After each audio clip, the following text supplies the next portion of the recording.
वो कौन था? एक सुनसान जगह का राज। भाग 2, सच्चाई की परछाइयाँ। राघव ने उस फोटो को बार बार देखा।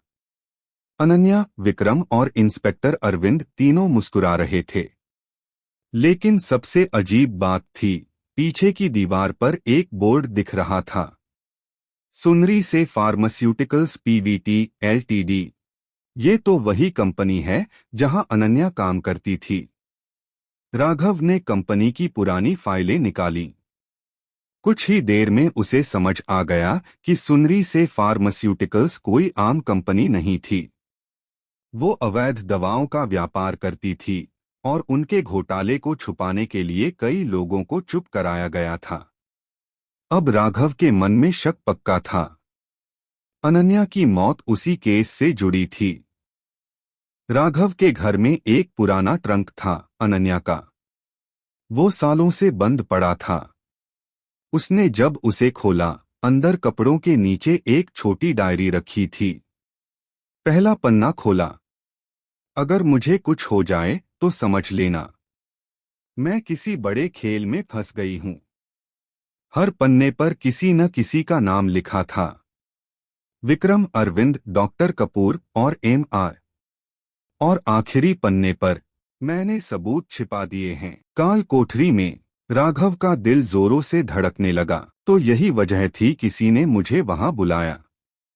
कोई और भी उन सबूतों के पीछे था। राघव ने उस रात दोबारा फैक्ट्री जाने का निश्चय किया। लेकिन इस बार वो तैयार था, कैमरा, रिकॉर्डर और बैकअप फोन के साथ। रात के करीब 12 बजे वो फिर काल कोठरी पहुंचा। दीवारों पर अब पुलिस की टेप लगी थी, लेकिन वो किसी तरह अंदर घुस गया। अंदर अंधेरा था, पर इस बार उसे एक दीवार के पीछे से हल्की सी बीप सुनाई दी। वो दीवार तोड़ी और अंदर से एक पुराना कैमरा निकला। उसमें एक मेमोरी कार्ड था। राघव ने तुरंत अपने लैपटॉप में लगाया। वीडियो चला। वो था विक्रम और अरविंद, किसी डील पर बात कर रहे थे। और तीसरे फ्रेम में अनन्या जिंदा थी। अरविंद, अगर सच बाहर आया तो सब खत्म हो जाएगा। तू चिंता मत कर, मैंने इंतजाम कर लिया है। राघव को कुछ पता नहीं चलेगा। राघव की आंखों में आंसू और गुस्सा दोनों आ गए। मतलब, उन्होंने मिलकर उसे छुपा लिया या मारा? अगले दिन राघव सीधा अरविंद के घर पहुंचा। दरवाजा खुला पर अरविंद नहीं था। टेबल पर एक चिट्ठी पड़ी थी। जो सच जानना चाहता है वो जान ले कि हर कहानी का दूसरा चेहरा होता है। और नीचे एक फोटो अनन्या की। लेकिन ये फोटो हाल की थी। अनन्या किसी रिहैब सेंटर में थी, जिंदा। राघव के पैरों के नीचे से जमीन खिसक गई। मतलब, वो जिंदा है। और उसने ही ये सब प्लान किया। उसने उस फोटो के पीछे लिखा पता देखा। शिवा रिहैब, लोनावला। राघव लोनावला पहुंचा। रिहैब सेंटर पहाड़ियों के बीच था, शांत, ठंडा और अजीब तरह से खामोश। फ्रंट डेस्क पर उसने पूछा, यहाँ अनन्या मेहता नाम की कोई मरीज है? रिसेप्शनिस्ट ने फाइल चेक की। जी, लेकिन वो कल ही यहां से गई हैं। किसी ने उन्हें डिस्चार्ज करा लिया। किसने? एक इंस्पेक्टर अरविंद शेखावत। राघव समझ गया, अब वक्त कम है। वो अरविंद को ढूंढने निकला। शाम का वक्त था। पुरानी सड़क पर एक कार खड़ी थी। राघव ने देखा, अंदर अरविंद बैठा है और उसके सामने अनन्या। वो दौड़ पड़ा। दोनों चौंके।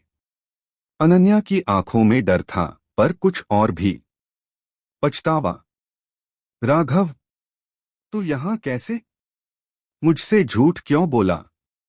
तू मरी नहीं थी। अरविंद ने बीच में कहा। वो तुझे बचा रही थी, राघव। तू नहीं जानता था कि हमने किन लोगों से टक्कर ली थी। राघव चिल्लाया। बचाया? झूठ बोलकर, सब छिपाकर। अनन्या रो पड़ी। मैं मजबूर थी। सुनरी से फार्मा के लोग मुझे मारना चाहते थे।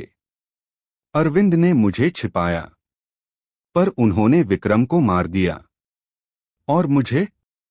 तुझे सच बताने से डरती थी, क्योंकि अगर तू शामिल होता, वो तुझे भी मार देते।